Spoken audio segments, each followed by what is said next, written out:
Mesdames, Messieurs, bonjour et bonsoir. Gabonaises et Gabonais, aujourd'hui, nous sommes en train de rentrer dans un tournant historique. Nous avons joué le jeu avec la transition. Nous avons accepté d'aller au dialogue national. Nous avons accepté de voter la constitution, la nouvelle constitution. Nous avons accepté la date des élections du 12 avril. Nous avons accepté d'aller nous faire enrôler. Nous avons accepté de convenir pour une nouvelle élection le 12 avril 2025. Mais il y a un problème qui est très essentiel que j'aimerais relever ici. Parce qu'en tant que Gabonais que je ne suis pas égoïste. Je ne suis pas un menteur. Je ne suis pas un mendiant et je ne suis pas un agitateur. Et je tiens à le rappeler.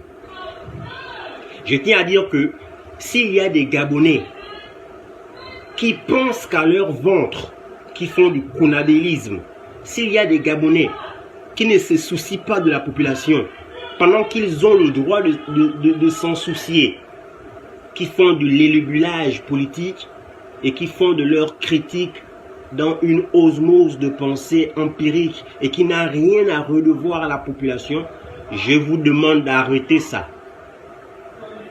Le jeune Gabonais que je suis n'est pas un agitateur. Je suis très conscient, intègre, intellectuel, conscient, sage des enjeux dans lesquels je cours lorsque je m'adresse à la population gabonaise. Je suis Exact Mungengi Mungengi, né dans la province de l'Anyanga, dans la commune de Tubanga.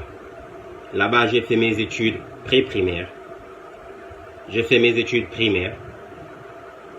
Et dans tout le Gabon, j'ai fait mes études universitaires et secondaires. Je suis un produit national. Et je suis content de cela, d'avoir appris dans mon pays, d'avoir acquis des connaissances dans mon pays. Et comme je suis un produit non avarié, j'aimerais alors utiliser ces connaissances que j'ai eu à apprendre sur le sol national à l'ensemble de mes frères qui sont gabonais. Et j'aimerais contribuer de manière positive dans la politique gabonaise. Dernièrement, je sortais d'une conférence avec mes amis. Ils m'ont dit, Exact Mungengi, tu cours beaucoup de risques lorsque tu fais des vidéos, lorsque tu t'adresses au pays, lorsque tu t'adresses à l'État, à la Constitution. Tu devrais sortir du pays, aller en France ou bien au Sénégal pour essayer de mieux faire des vidéos. Je leur ai dit ceci, je leur ai dit, moi je ne suis pas un agitateur. J'ai dit, retenez ce visage. Je suis Exact Mungengi Mungengi, homme et jeune politicien, actuellement toujours sur le banc et dans la classe étudiantelle. Je me classe parmi les jeunes distingués qui ont décidé de ranger le pays et ce pays.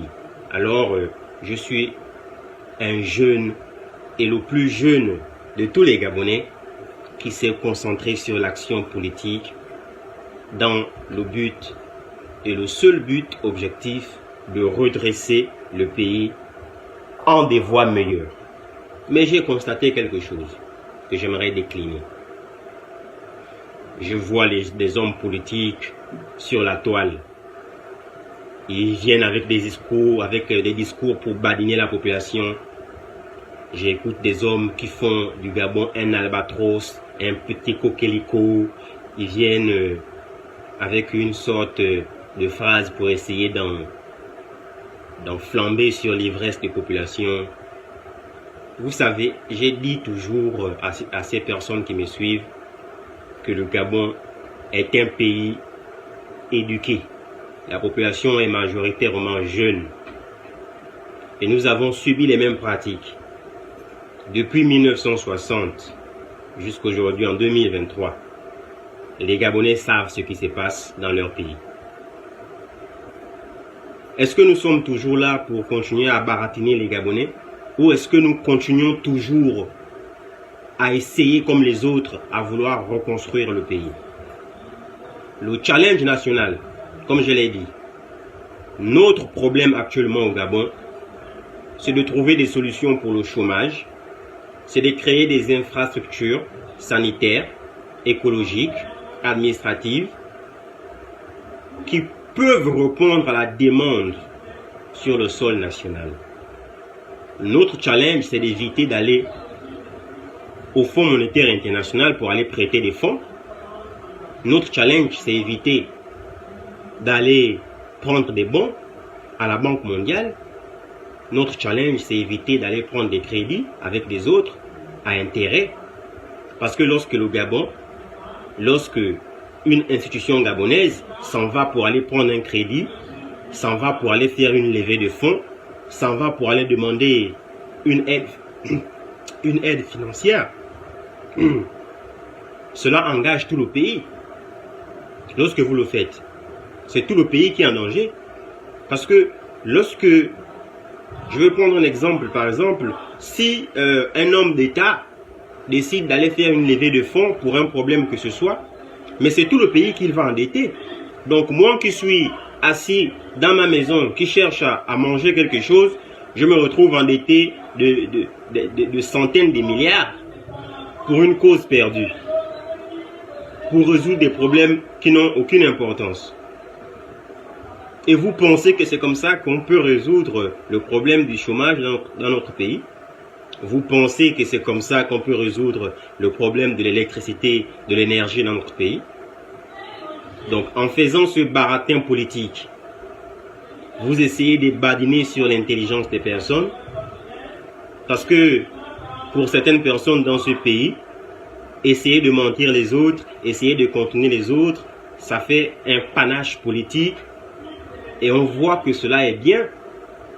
La politique qui devrait se définir comme le fait de réfléchir pour aider les personnes qui sont défavorisées, mettre des politiques en place pour aller aider les autres, créer des lois qui favorisent tout le monde et qui permettent à tout le monde une ascension sociale.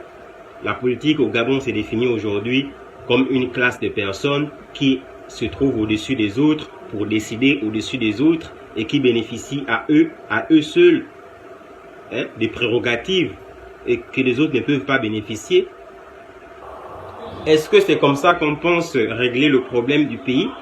Parce que moi j'aimerais surtout dire quelque chose aux dirigeants de ce pays. Aux dirigeants de ce pays, je vous dis ceci. On peut faire ce qu'on veut faire. Mais nous devons savoir que nous sommes en concurrence avec les États-Unis, nous sommes en concurrence avec la France, nous sommes en concurrence avec la Russie. Nous sommes aussi un pays qui doit montrer, voilà, entre griffes, sa petite avancée dans le domaine technologique, dans le domaine politique, dans le domaine administratif, dans le domaine de l'intelligence artificielle. Et nous avons les richesses capables de le faire. Je parle là aux personnes publiques et privées de ce pays, parce que Donald Trump, il a fait quoi? Il a déjà commencé par bloquer, vous connaissez, je ne vais pas rappeler l'histoire des personnes qui ont des biens mal acquis aux États-Unis, et parce que le président Donald Trump a déjà bloqué et même gelé plusieurs fonds aux États-Unis. Ce qui devrait déjà nous ramener à penser que l'investissement ne doit pas se faire ailleurs, mais l'investissement doit se faire sur notre sol. Parce que je pense qu'il y a encore des personnes qui essaient de batifoler les richesses du pays pour aller les investir ailleurs. Je pense qu'il y a encore des personnes avec un cerveau d'enfant qui essayent d'aller de manière épistolaire dans le noir, creuser les banques nationales pour aller les verser à l'extérieur. Et après, on a un Donald Trump qui vient pour geler ses avoirs. C'est quoi le but? Qu'est-ce que nous recherchons? Mais où est passée aussi notre fierté? Elle est où? La fierté du Gabon. Elle est où? Mes amis, ne vous en faites pas. Vous qui êtes en train de regarder la vidéo, je n'ai même pas besoin des commentaires de certaines personnes. Moi, je suis un jeune Gabonais. Et je n'ai pas peur de quoi que ce soit. Parce que je ne suis pas un homme ou un garçon stupide, je suis un garçon, je suis intègre. Et j'ai décidé de mettre mon intégrité en faveur des Gabonais et des jeunes Gabonais. Et j'ai dit et je répète et je réitère que si la jeunesse gabonaise ne trouve pas sa place, ce qui se passera, c'est ce que Dieu aurait prévu. Parce que la jeunesse en a tant attendu au développement. La jeunesse en a tant entendu au chômage. La jeunesse en a tant attendu aux solutions pour le travail. Mais la jeunesse a toujours été rejetée. La jeunesse a toujours été boycottée. Et aujourd'hui, on se présente pour baratiner la jeunesse. Aujourd'hui, on se présente pour renronner la jeunesse. On met la jeunesse dans une sorte d'ivresse, on essaie de les faire planer, on crée autour un albatros, on essaie de divulgacher des choses qui n'ont rien à voir avec la réalité et on prend notre pays, on enterre sous. Et c'est pourquoi on parle du sous-développement. Moi, je suis en train de parler de manière épistolaire, de manière cachée, parce que j'ai pas envie de m'exposer. Comme j'évite aussi des sanctions, j'évite que l'on me poursuive. Je suis sage. Sinon, je suis capable de faire comme des autres personnes qui viennent pour traquer les autres, mais ce n'est pas ça le but. Moi, lorsque je m'adresse au pays, comme je suis en train de le faire, je ne parle pas de X, je ne parle pas de Y. Et j'aimerais rappeler quelque chose. Le Gabon ne vous appartient pas. Le Gabon ne m'appartient pas. Le Gabon appartient à Dieu. Lorsque Dieu a créé le Gabon, vous n'étiez pas là et moi aussi je n'étais pas là. Vous n'avez pas le droit de décider sur la vie des autres. Moi aussi, je n'ai pas le droit de décider sur la vie des autres. Même Dieu ne décide pas sur la vie des gens avant de demander au moins leur avis. Et leur avis se trouve parfois dans le libre arbitre. Dieu nous a donné le libre arbitre d'agir comme nous voulons. Et lorsque nous agissons mal, selon Dieu, cela fait office de choix. Et il n'y a pas quelqu'un qui est doté de pouvoir dans notre pays, le Gabon, pour faire ce qu'il veut faire sans demander l'avis à quelqu'un. C'est un mensonge que je dis, je n'accepte pas. Le Gabon est un pays qui appartient aux Gabonais. Chaque Gabonais a le droit d'être consulté lorsqu'il s'agit pour un choix ultime ou pour une décision très cruciale.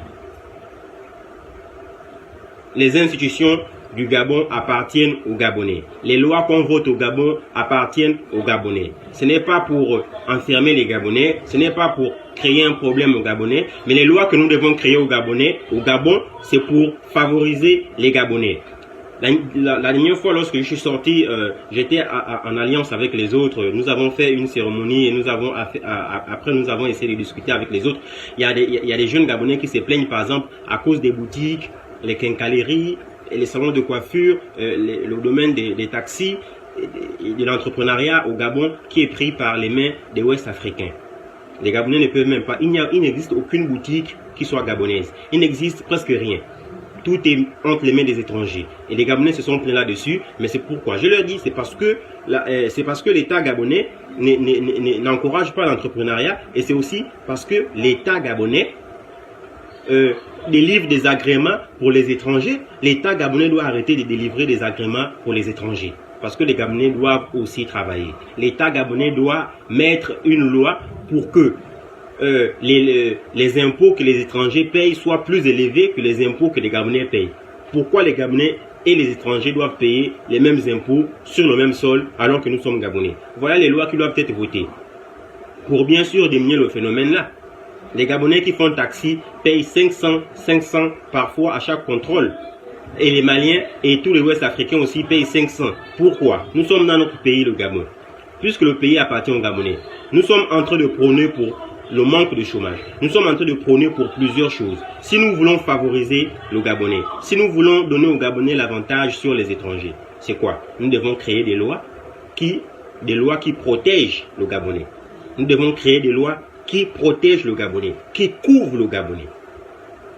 Et c'est en créant ces lois que nous verrons que le Gabon est un pays meilleur. Merci d'avoir regardé la vidéo. Mesdames et messieurs, que Dieu vous bénisse. Exact Mungeni Mungengi. Un like, un commentaire, un partage, cela me suffira.